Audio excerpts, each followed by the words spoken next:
Hello friends, সবাই কেমন আছো? আশা করি সবাই অনেক ভালো আছো। তোমাদের আশীর্বাদে আমি অনেক ভালো আছি। তো তোমরা দেখতেই পাচ্ছ, আজকে আমি তোমাদের মাঝে নিয়ে এসেছি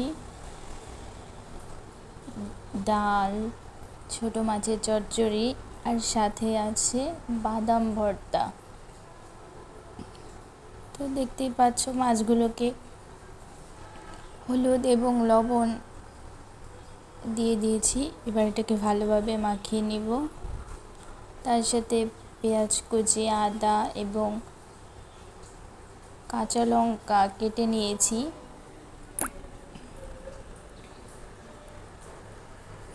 এই পাশে কচু, পুঁইশাক, আলু এবং বেগুন চচ্চড়ির জন্য কেটে রেখেছি।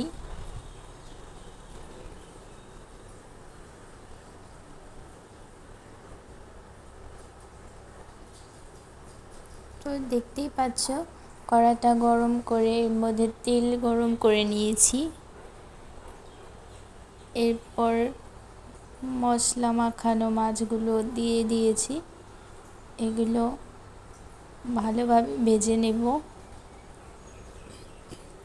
তো দেখতেই পাচ্ছ ভাজিগুলো হয়ে এসেছে, এবার নামিয়ে নিব।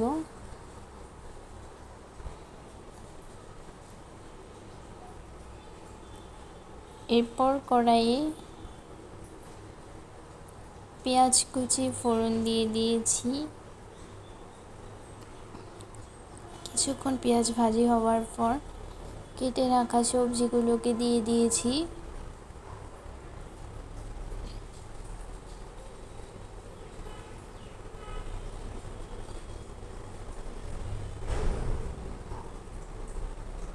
তো সবজিগুলোকে দিয়ে দেওয়ার পর পরিমাণ মতো লবণ, হলুদ, ধনিয়া এবং শুকনো লঙ্কার গুঁড়ো অ্যাড করে দিয়েছি। এবার ভালো মতো এগুলোকে মিশিয়ে নিতে হবে মশলার সাথে। তো কিছুক্ষণ পর দেখতেই পাচ্ছ এটা হয়ে এসেছে। বাকিটুকু ভিডিও করিনি আর। এরপর বাদাম ভর্তা করার জন্য ডাল রান্না করার জন্য দেখতেই পাচ্ছ জিরে এবং শুকনো লঙ্কা ফোড়ন দিয়ে দিয়েছিলাম। এরপর ডালটাকে দিয়ে দিয়েছি কড়াইয়ে।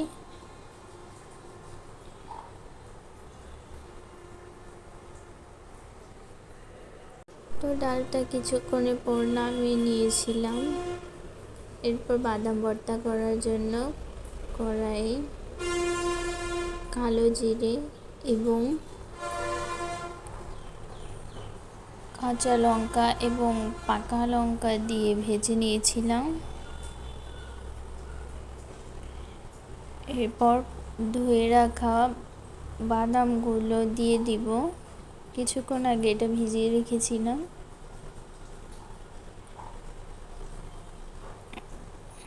বাদাম ভর্তা অনেক উপকারী একটি খাবার।